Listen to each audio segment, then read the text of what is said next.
Sanded. Hey everybody, welcome to part one of the X trestle table build that I'm starting today. This video is strictly just going to be about the type of wood that I pick for the process of making the table, and we're going to figure out how to make these X's. I'll show you the style of X that I made for the bench.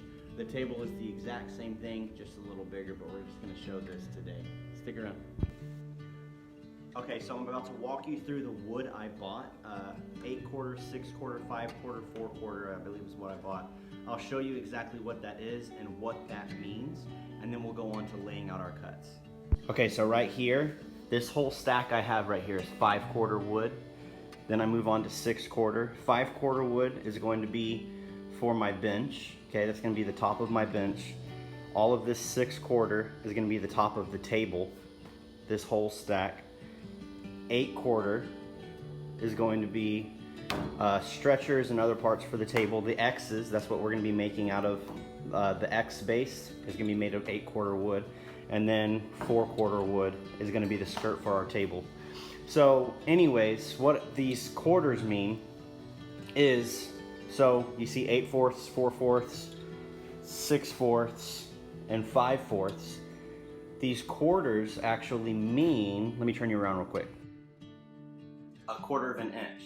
So 8/4, you have 8 1/4 of an inches. So that means that the board is actually 2 inches thick. 4/4, the board is 1 inch thick. 5/4, 1 1/4 inches thick. 6/4, 1 1/2 inches thick.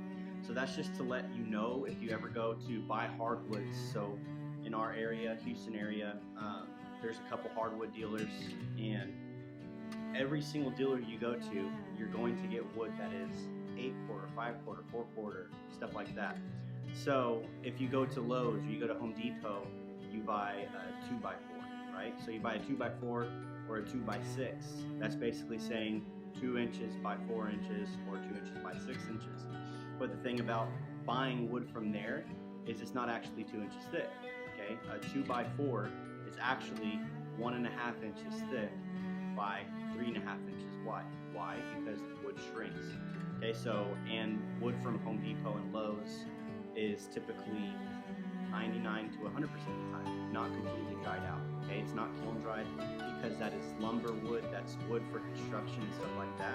So they're going to just cut that quick and get it into place quick, and then get it out quick so that way it can go be part of a house, okay, for framing of a house. They don't really kiln dry it because that takes time, and time is money, so therefore they don't dry it, so the wood is pretty typically wet. So that's why when you go to Home Depot and Lowe's, a lot of times it's hard to find a very straight board because they're not dry yet. So you get tons of like, ooh, super warping bows, crazy bends in the wood because it's not dry. If you go to a hardwood dealer, the wood has been dried. So when you're buying an 8/4 piece of wood, that means it's dried wood, it's kiln dried, it's ready to be worked on, and it is 2 inches thick. It's not 1.5 inches thick. So 6/4 is actually 1.5 inches thick. That's more of the thickness of something you'd get from Lowe's. 8/4 is 2 inches thick. 5/4 is 1 1/4 inches thick. It is the thickness that it shows when you buy it. Alright, so right here all I'm doing is taking a 2x4 because it's cheap wood. I'm cutting it at a 32-degree angle. I forgot to record myself cutting my red oak X base to that, but that's what I did. I cut the red oak to 32-degree angles. I'm just using the 2x4 to lay out the X. And right here all I'm doing is taking the wood and I'm cutting it down. I'm ripping it down to a manageable length for my joiner because I just have a 6-inch joiner.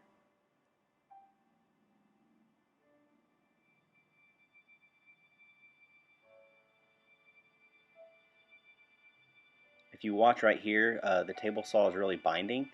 So a good learning point is don't try to force the wood through. Stop the table saw, pull the wood out, and send it through the other way, because if you try to force it through, you're going to get yourself hurt really bad.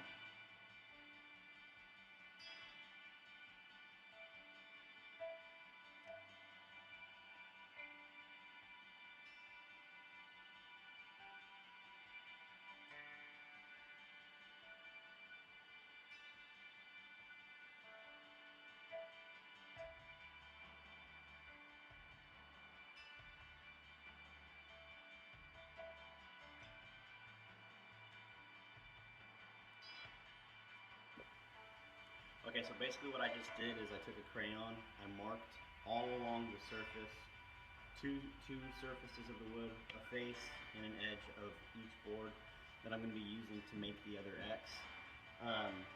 All that's going to do is I'm going to run it through my joiner, which you'll see in a second, and all I'm going to do is I'm going to joint that board until all the crayon marks are done. Okay, that makes me know that that board is flat, and then I'm going to take that flat face, I'm going to do the face first, then I'll take that flat face and I'll put it up against the fence, and then once I have that up against the fence, I'm going to make sure I'm pressing that flat against the fence the entire time, so that way when I join the edge, it's going to be a 90-degree angle with this. Absolutely 100% a 90-degree angle. If I don't have that pressed up against the fence of the joiner, then I'm not going to ensure that's a 90-degree angle, and then it's not going to ensure for a good glue up, especially if I'm gluing up something like a tabletop or something like that. So it's extremely important to make sure you have 90-degree angles on your boards.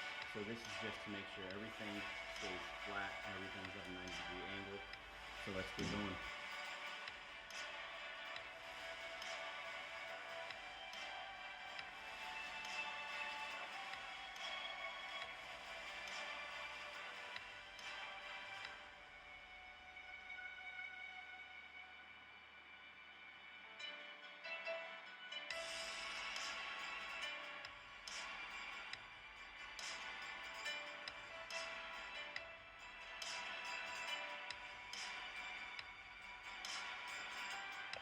Alright, so the next thing I'm going to do is I'm going to take my boards, kind of bright out, I'm sorry.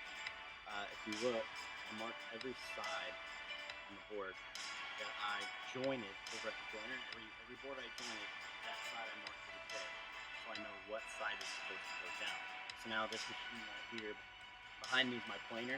I'm going to take my board, I'm going to put the J down, and I'm going to send it through the planer, okay? And when it goes through the planer, it's going to make it parallel with this bottom. So the planer is just going to take the top off, make it perfectly parallel with my bottom, so that way I have a square board.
Okay, so something that's really important right here is I have these 3 pipe clamps grabbing the bottom of the legs, and it's putting clamping pressure right there.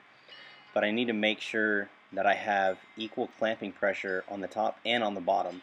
If I only have clamping pressure on the bottom and during my glue up, then it's not going to be a square glue up. Okay, it's not going to grab, and it's not going to fill in all those cracks the way it should. It actually might make some cracks instead of filling all of them. So you need to make sure that you put pressure on the bottom of your glue up and also on the top of your glue up.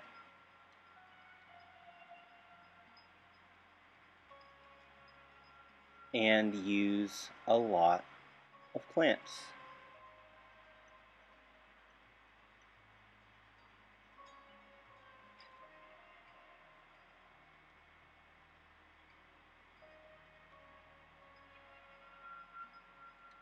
And ta-da! All I'm doing right here is taking my legs that glued up. I let them dry for probably 3 hours or so. Took them to the table saw. I forgot to record the second part, or my camera messed up or something. But all I do right here is I flip it over on the other end and cut the rest, because my table saw does not have that much of capacity. And here I am just measuring for my half lap joint and making sure I'm a little shy of that line in the middle if you look.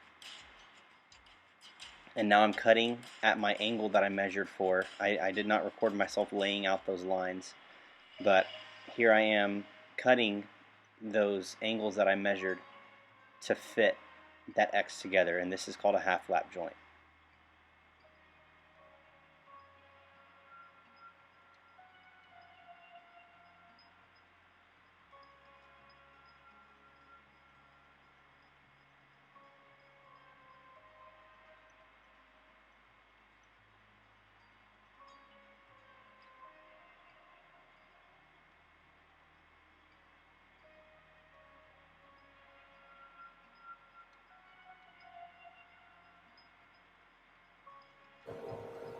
And here's a satisfying noise. Oh yeah.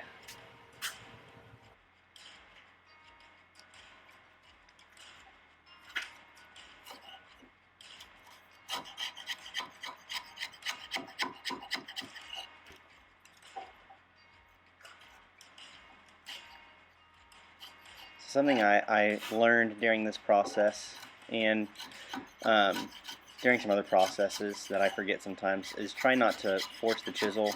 If you looked at one point, I went to the other side where there's like a little rough spot to get through.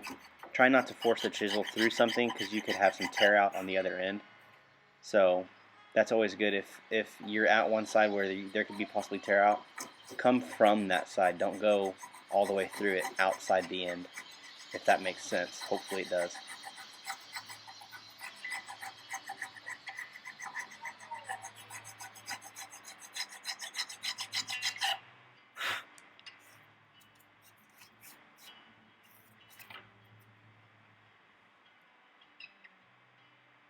And now all I'm doing right here is finishing it up. I'm putting glue in my half lap joints, and I'm going to clamp it up, and that will be the end of one of the X's for the bench of the X trestle table that I'm making.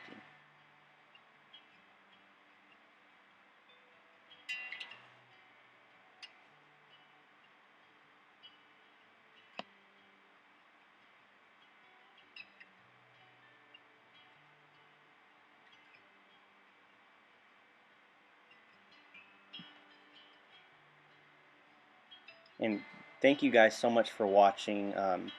Thanks for supporting Ricketts Design Company, and I really appreciate you. If you could just put a thumbs up to like the video, subscribe to the channel. I really appreciate you guys. Have a blessed day, and Jesus loves you so much.